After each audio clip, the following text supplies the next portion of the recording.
Hello, everyone.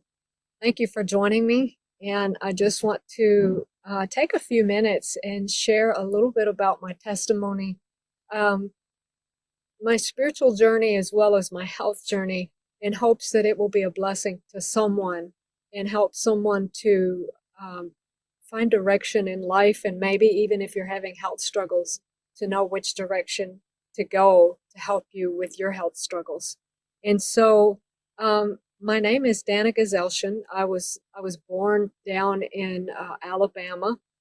Actually, I was born in Georgia and raised in Alabama on a small farm. And my parents' farm, I was not raised the faith that I am now, and I'll tell you a little bit about that in just a minute. But I was raised down here where I'm from, in the South where I'm from, they call it Baptist-costal. In other words, there's a little bit of Baptist flavor and a little bit of Pentecostal flavor. And so it was that blend that I was raised in. And by the time I was about 12 or 13, I was thoroughly confused. I didn't think that I would ever be able to understand the Bible. Even though we went to church and, we listened to preachers and went to Bible study and things like that, things just really didn't make sense to me. It just didn't add up. And so at one point, I just thought, well, I'm just going to put this whole religion thing on the shelf and just do my thing because I don't understand it anyway. So it was about that time. I was about 12 years old. My parents' farm joins a medical missionary training institution called Uchee Pines Institute in Sale, Alabama. And I always wanted to learn how to play guitar. And one day, my my my dad had been invited to be an interim pastor at a little church of God. And so we visited this church. They were having some revival meetings one time. And when we went, Dr.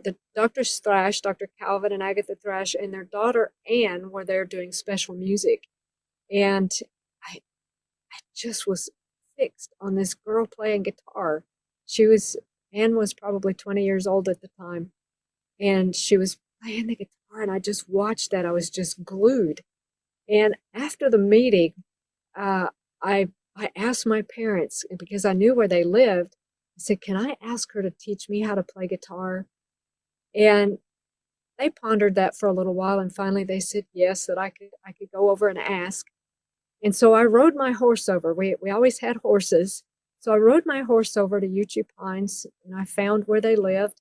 And I asked Dr. Agatha Thrash if her daughter Anne could teach me how to play guitar. And she said, "Well, you'll have to ask Anne." So I asked Anne, and she consented to teach me how to play guitar.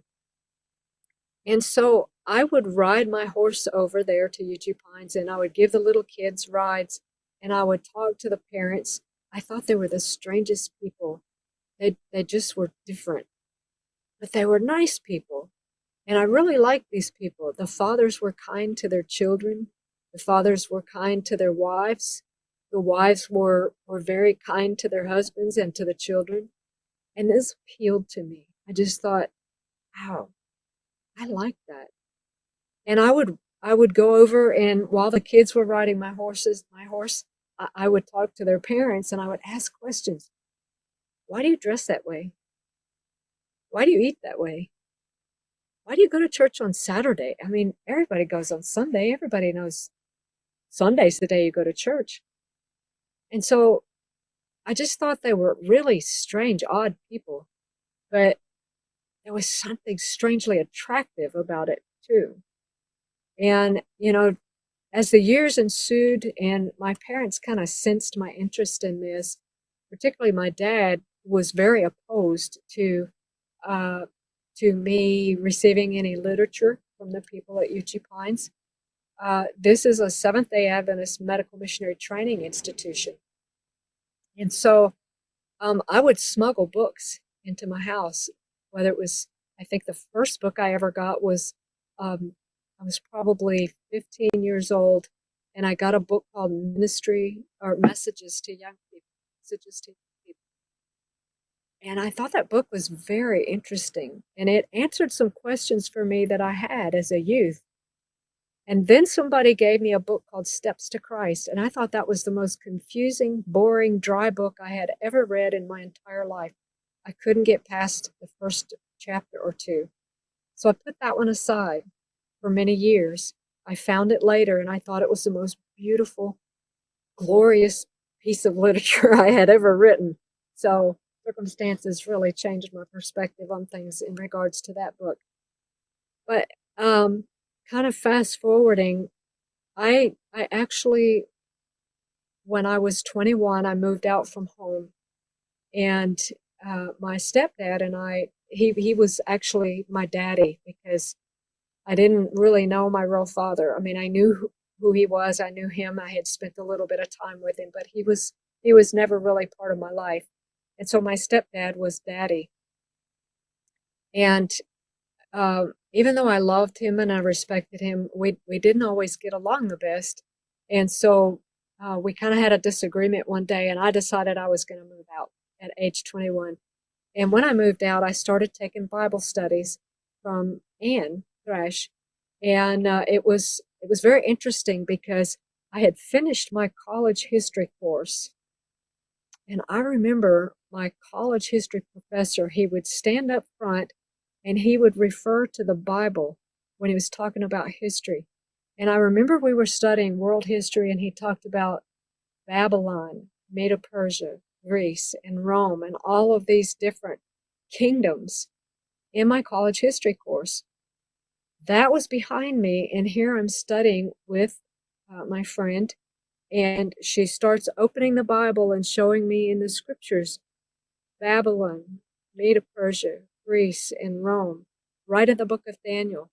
And I'm not kidding. I literally got so excited that I was jumping up and down for joy in my living room because I could understand the Bible. Finally, after all those years of thinking I would never be able to understand the Bible, especially prophecy. So I was baptized as a Seventh-day Adventist back in the late 80s. I don't know, I think it was probably like 86 or 87 maybe. And I had finished nursing school, and I was working as a nurse. And I met a young Baptist man, and we really kind of got attached to one another. And I left the church for about 6 months for him. And I would go to church with him, and I would be sitting there thinking, that's not true. That's not true either. That's not what the Bible says. That's not right. And I just found I was so conflicted, even though I really cared for this young man. I just couldn't agree with what his pastor was teaching and his church was teaching. And so deep inside, I knew that this was not right. Well, he proposed to me. He asked me to be his wife. And it was the good Lord that gave me the sense to say no, because I knew that as soon as I said yes, he would say, I'm to be the head of the house if we're going to the Baptist church. And I couldn't do that.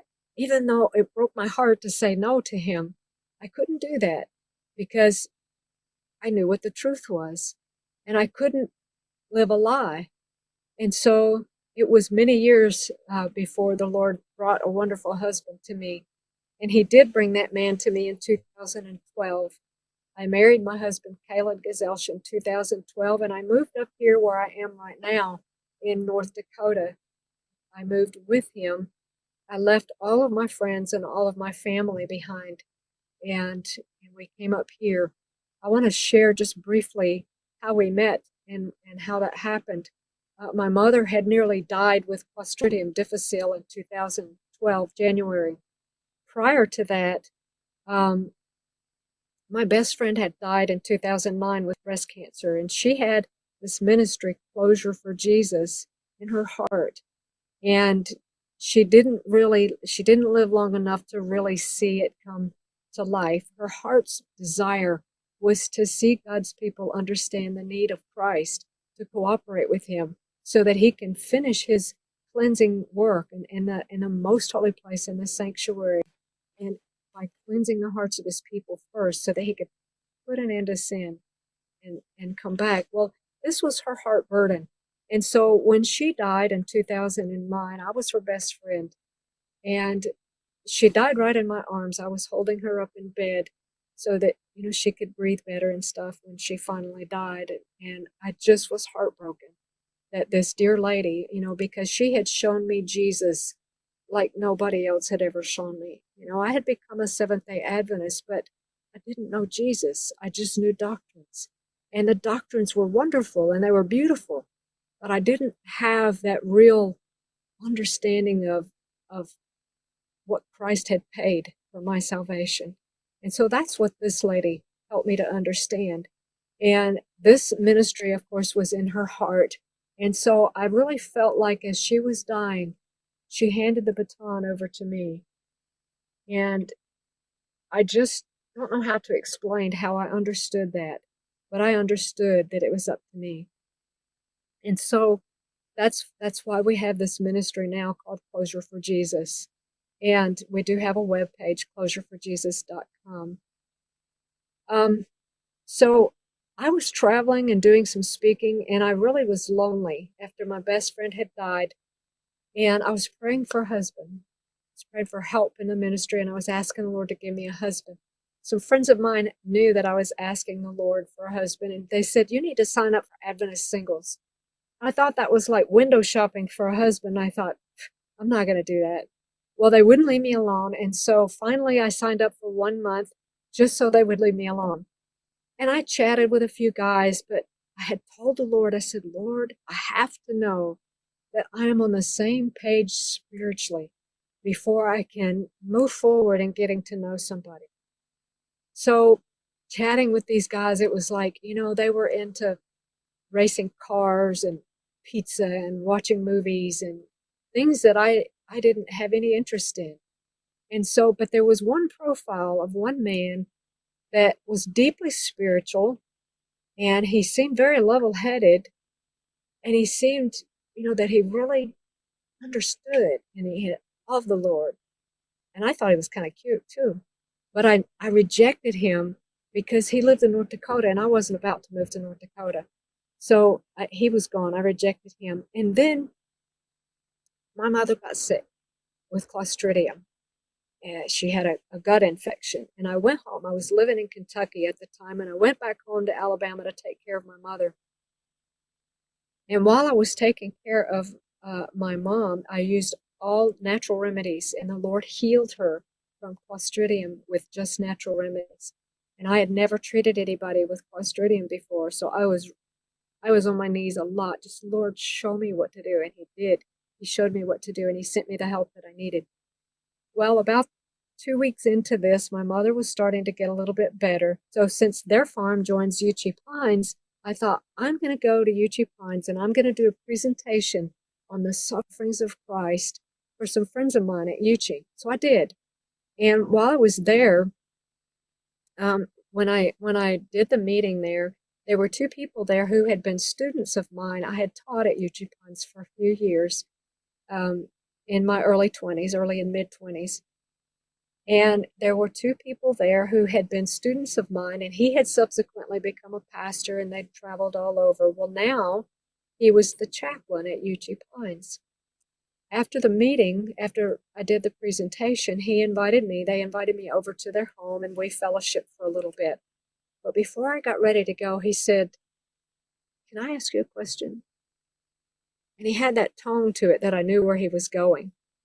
So I said, yeah. He said, can I introduce you to a friend of mine? And I kind of sat back because something just told me inside, this is it. And I didn't hear a voice really, but I just knew this is it. This is the one. And so when he asked me that, I said, well, let's pray about it for a couple days because I was getting ready to go back to Kentucky soon. So I prayed about it, and finally I called my friend and I said, you can give this young man my email address.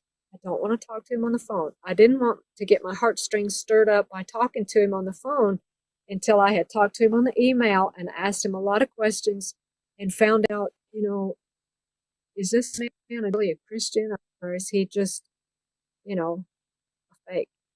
I needed to know what he was like. So he gave him my email address, and we communicated on email back and forth. I don't know, maybe 2 or 3 weeks. And finally, I invited him to be, I knew what his name was, and I invited him to be friends on Facebook because I had discovered that he was on Facebook, and I am also on Facebook. And when I invited him, it wouldn't show me his pictures. I guess he had a privacy setting, so I couldn't see. But when he accepted my friend request, I literally nearly fell off my chair because it was that guy from the Adventist singles site that I had rejected from North Dakota. And this man, my husband, Danna Lott Gesellchen, was from North Dakota. So I guess the Lord was saying, yes, ma'am, you're going to North Dakota.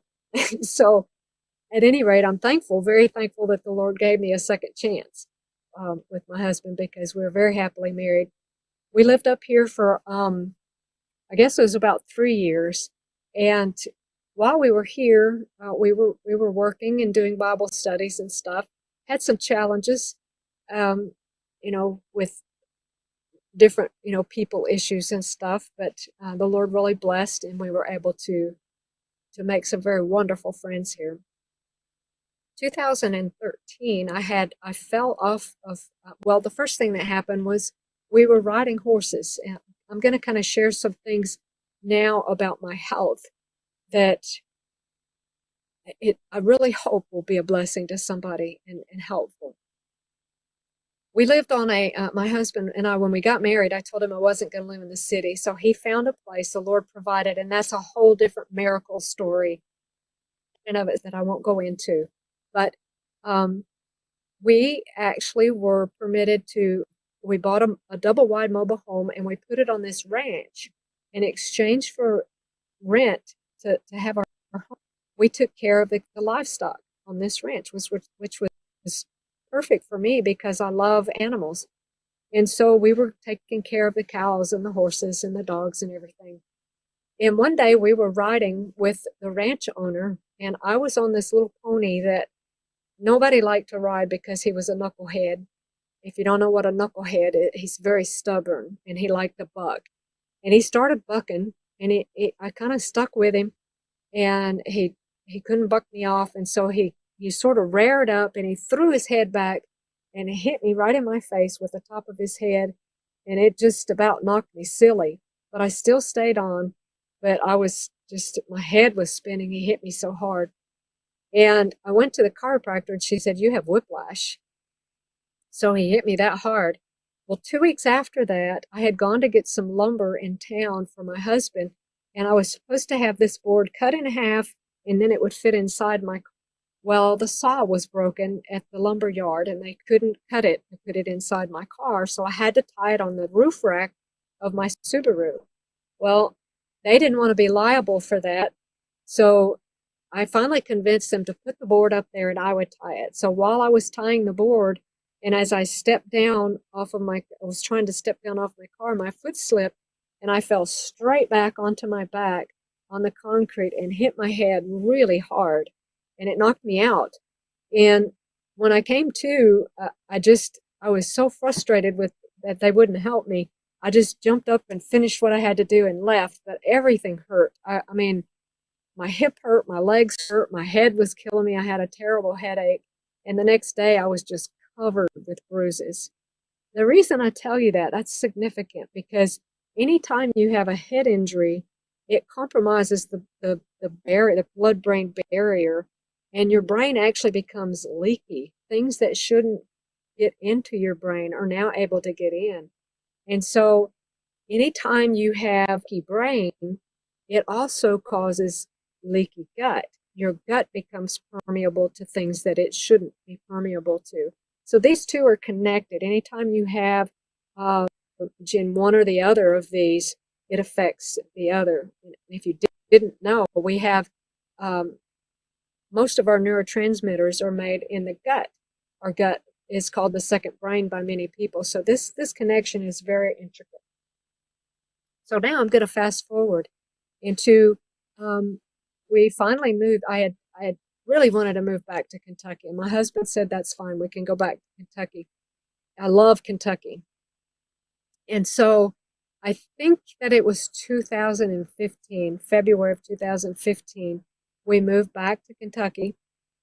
We had two little puppies, little border collie puppies, and I found us a rental that would accept the puppies that had a fenced in backyard, but we weren't able to see it because we're in North Dakota finding a rental in Kentucky. So I talked to this lady on the phone. She said, sure, bring your puppies. That's fine, no problem. It was a cute little cabin in a valley next to a creek. It was lovely. And I was so excited. It was such a beautiful area. When we arrived, we'd been on the road for 3 days. We had a U-Haul, which if you don't know what that is, it's a big van that you can rent to move your stuff from one place to another. So we had our truck and our trailer loaded, and we had this U-Haul.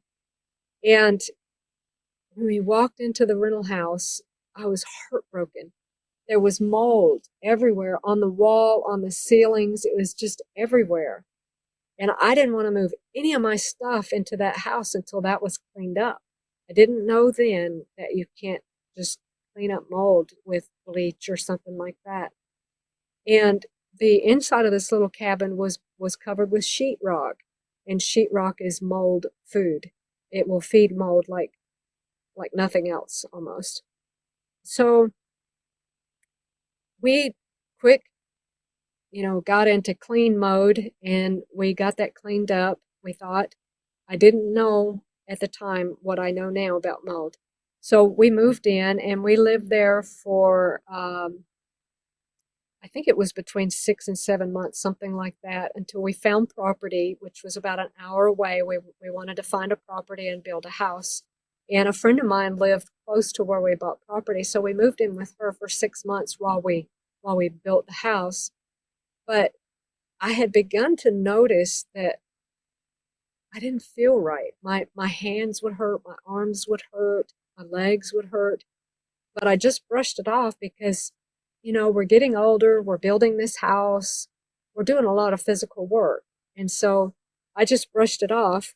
And then we moved into our house and um, had a huge garden. It was lovely. We had 3 creeks. We had 5 springs on that property. We had 25 acres.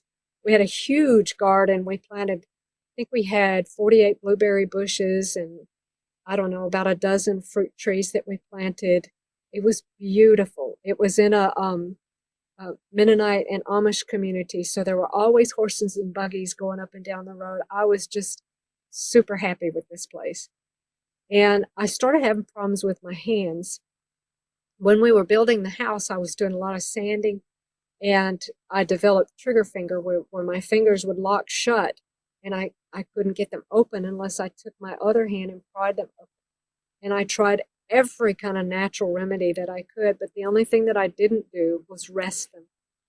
I just didn't know how to rest them with so much work to do. And my husband and I both are workaholics. We love to work and accomplish things. And we were a little bit intemperate in our labor. And I think we both realized that. And the Lord intervened with that, and I'll tell you about that in just a minute.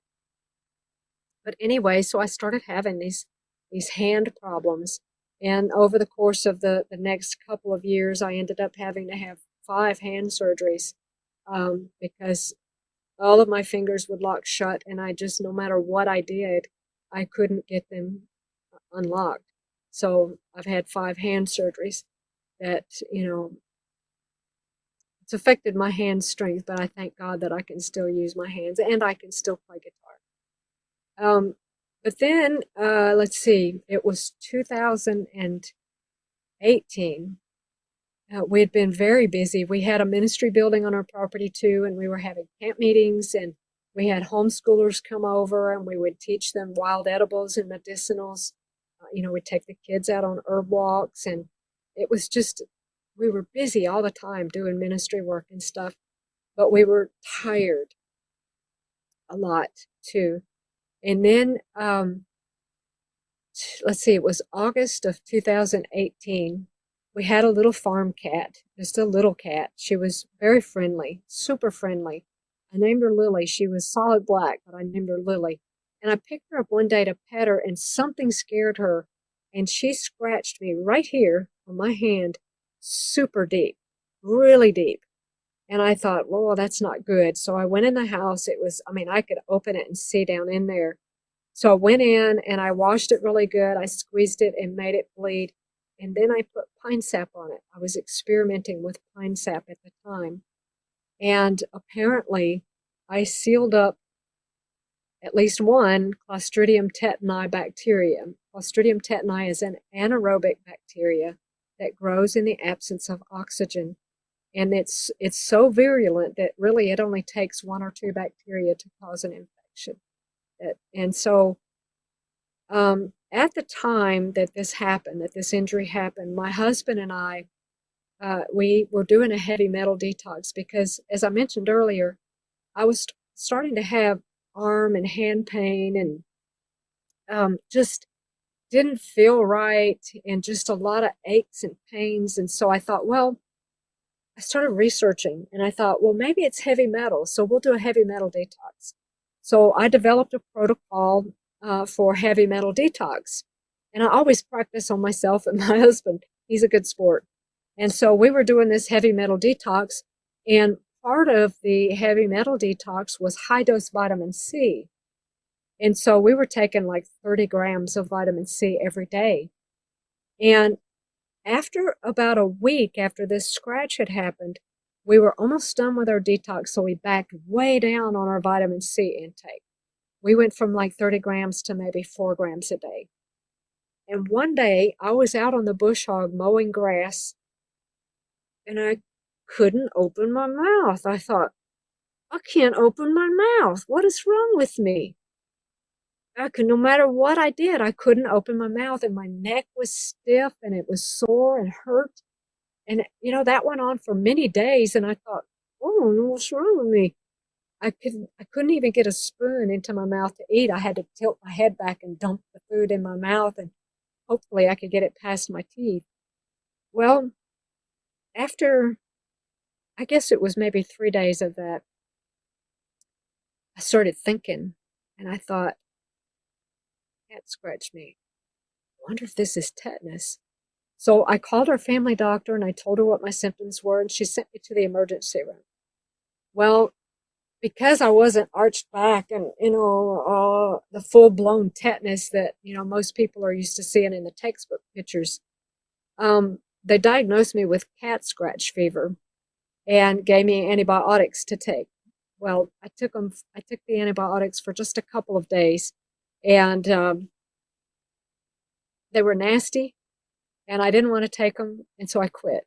And I knew I didn't have cat scratch fever because I've researched the symptoms for that and my symptoms, and they weren't even similar. Well, I guess they were similar because both of them involved the cat scratch.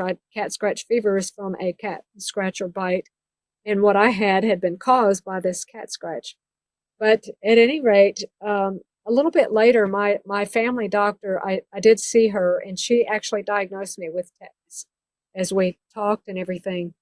And we were getting ready to come up here to North Dakota from Kentucky to visit my husband's family. And our family physician stopped me and she said, I don't want you to go until you have this human immunoglobulin because I'm afraid you're going to get up there and get in trouble. I didn't want to do that. But she was very urgent that I needed to do this. And so we went to an emergency room that was on the way to the airport. I mean, we literally did this on the way out of town. And so I had to have 12 shots. When I had first gone to the ER where they diagnosed me with cat scratch fever, they gave me the tetanus booster. I hadn't had one for over 30 years. And when I went to this emergency room I had to take the human immunoglobulin to help my body fight this. I had 6 shots in my hand, 3 on each side of the scratch, with an 18 gauge needle, and each syringe had 1 cc of this human immunoglobulin in it. Then I had 1 shot in each arm and 2 in each thigh. That was the most painful thing that I could ever remember voluntarily submitting to in my life. It was very painful. But after about a day and a half or two, I could actually open my mouth again. I hadn't been able to open my mouth during this whole ordeal. And so it did help, but I had noticed a little bit of difficulty breathing. And when we got up here to North Dakota, that the first night here, I woke up in the middle of the night just gasping for air. I just couldn't breathe, and I didn't know what was wrong. So I kind of would just adjust and sit up a little bit as I slept. I shared that with my doctor, and she was concerned. And I asked her if she wanted to see me when we got back. So 2 weeks later, when we got back, I went to see her. She did this. I wore this thing, oxygen sensor on my finger overnight. Here, my oxygen concentration was dropping down into the mid 70s at night. And what had happened was the Clostridium tetani bacteria had damaged the muscles in between my ribs, my intercostal muscles, so that at night I couldn't lift my chest wall to breathe. And I would just stop breathing. And my oxygen saturation would just drop down into the 70s. So I actually ended up wearing oxygen for about 2 months until the nerves healed enough in these intercostals that I could breathe without the oxygen. So that was August of 2018. And then in January of 2019, let me back up and just share one thing in regards to the shots that I took. Each one of those 13 injections, 12 for the immunoglobulin, 1 for the booster, every one of those had thimerosal in it, which is mercury. And my husband says to me, that's what I noticed that you started going downhill, was after I had those shots, because each one had a dose of mercury in it. And if you don't know, I think it's 1.5 grams of mercury, if I'm not mistaken. Our biological dentist told us this. It's about the amount of mercury that they put in one good-sized molar filling. That amount of mercury is enough to contaminate a 20-acre lake. And you think about the people that have a mouth full of mercury fillings, or the fact that I had all of these shots with mercury in it. So fast forward to January of 2019, I was very sick, very sick. I thought I had the flu. Well, one night I lay down and I put my hand on my hip here in the front, and I felt something. I thought, what is that? And I got up and I looked, and here's a tick. Down south, ticks are out all year. So I looked, and where the tick had been attached to me, about I don't know what it is in metric, but in empirical, it was about a quarter of an inch or a little less diameter. My tissue had died around where the tick was embedded. And now I know that anytime you see that, that means that that tick has some sort of disease that they're giving you. I didn't know that then, but I know it now.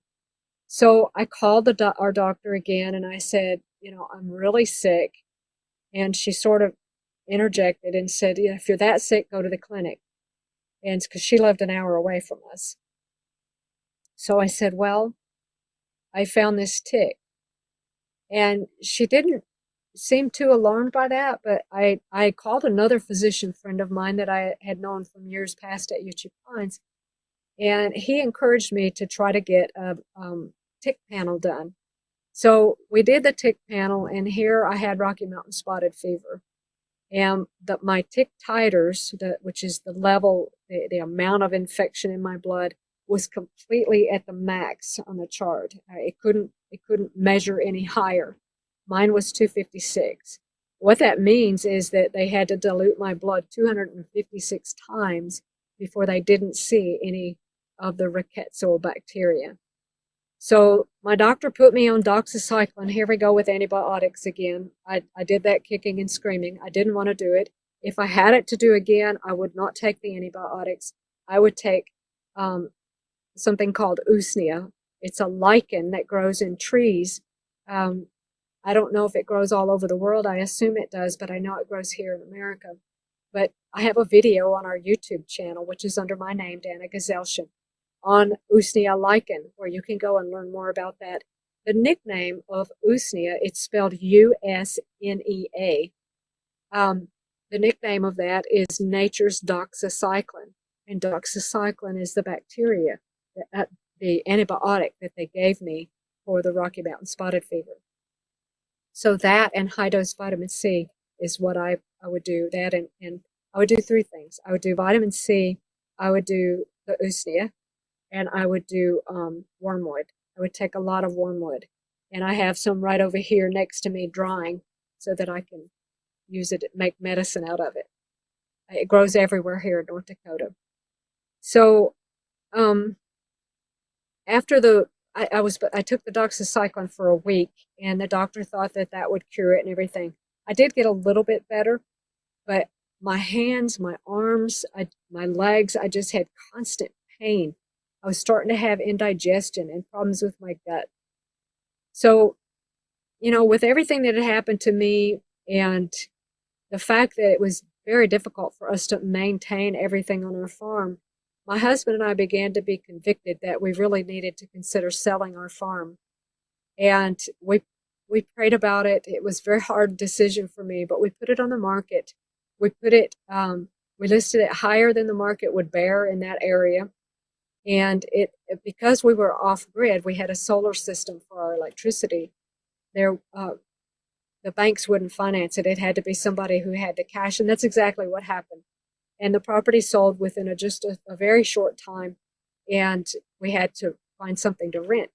So I found this little rental house these people had a big ranch, a cattle ranch, and they had built a new house, and they were renting their old farmhouse. And it hadn't been lived in probably a year.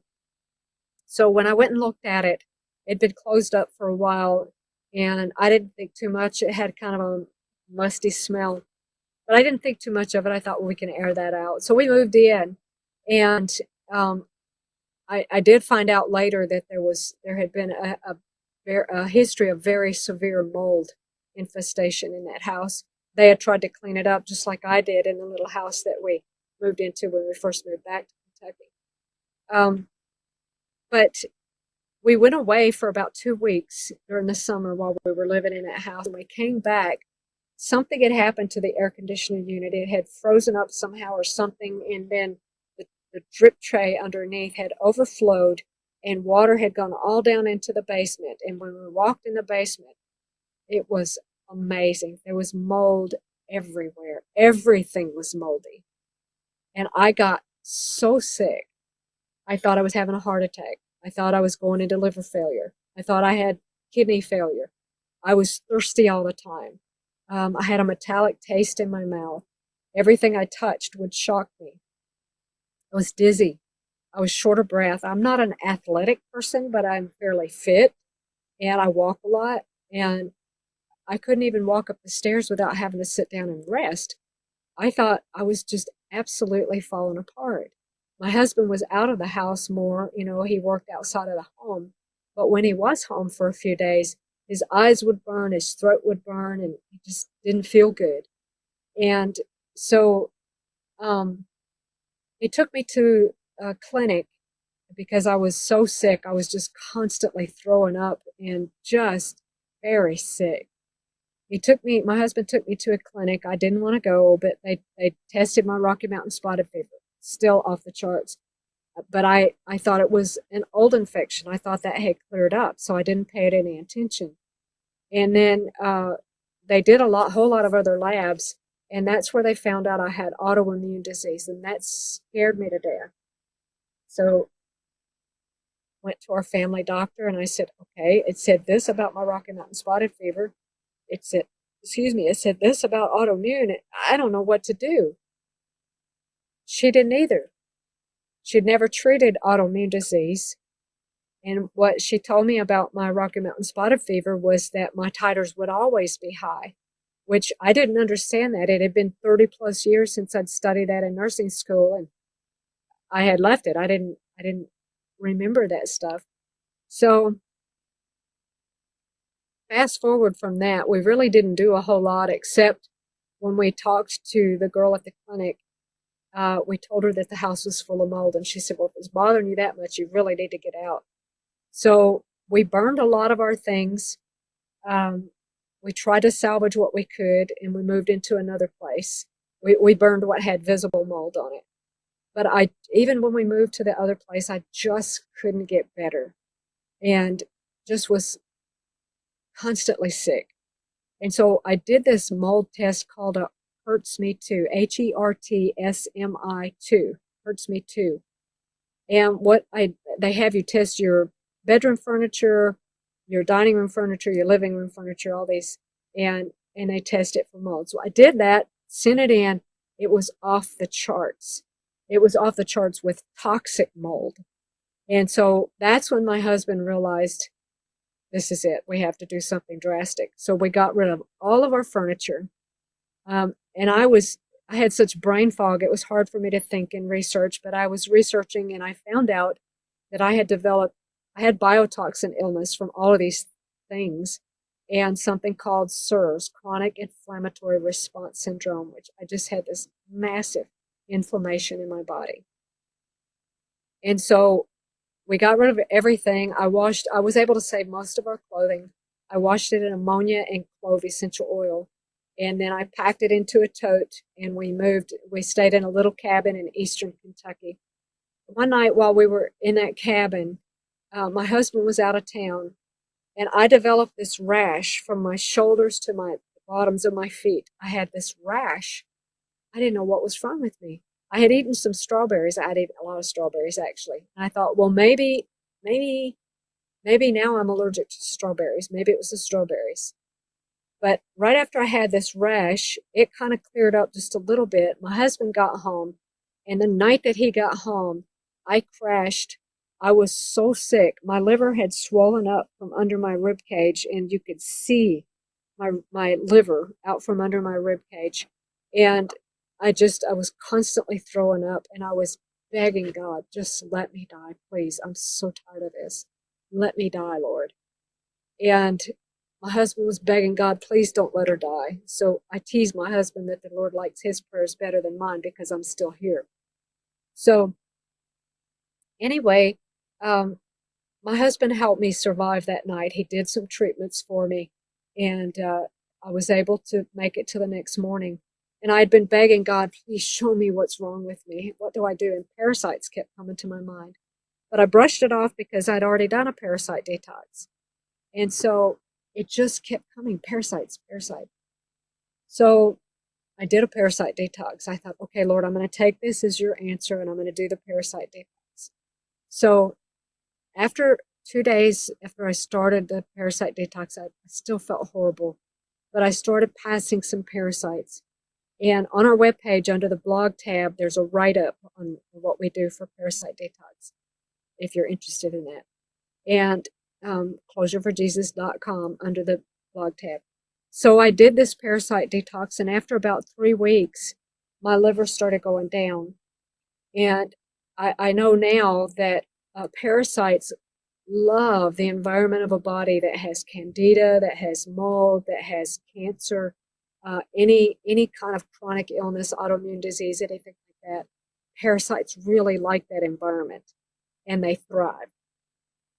And so they also like to plug up your bile ducts. And if you don't understand the importance of your bile drainage and everything, I have a real good series on our YouTube channel. I have a playlist on the liver that will teach you all about that. So anyway, my theory is that the parasites were plugging up my bile ducts and my liver couldn't drain, because once I started getting rid of the parasites, I felt better, and my liver, it was hepatitis, chronic or acute hepatitis, it went down.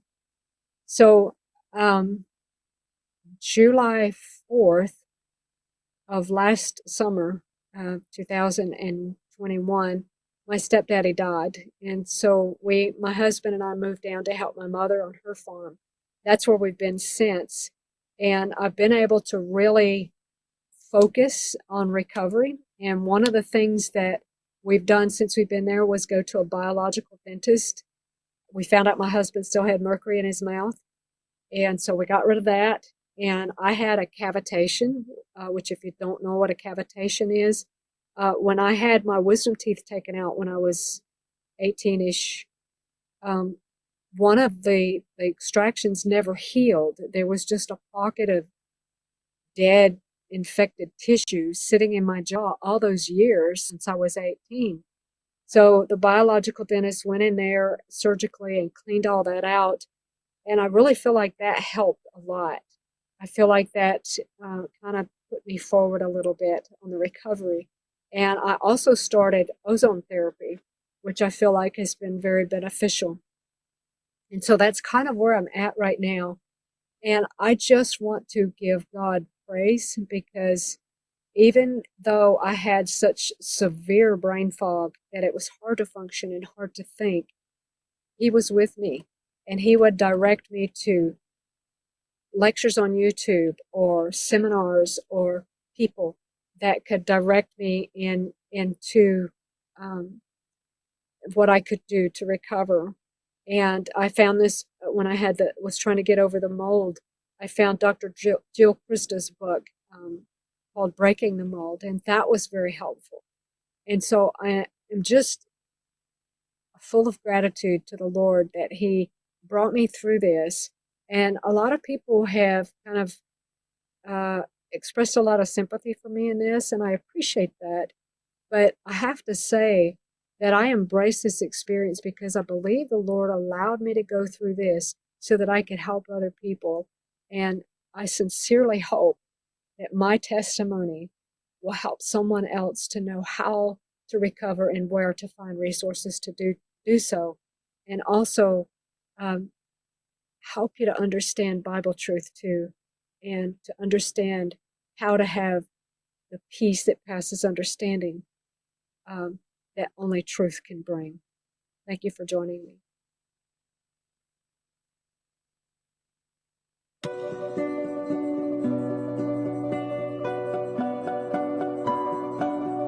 Når du skal bygge dit hus,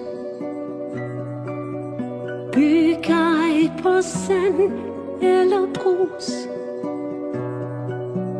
Byg det på klippen, byg det på Jesus.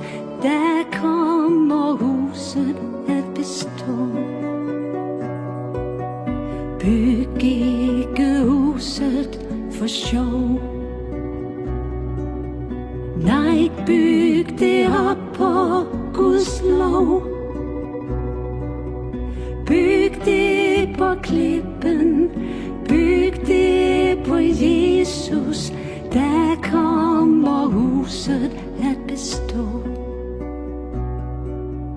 Lad det blive set og blive kendt. Hvad der er dit fundament? Byg det på klippen, byg det på Jesus. Der kommer huset at bestå.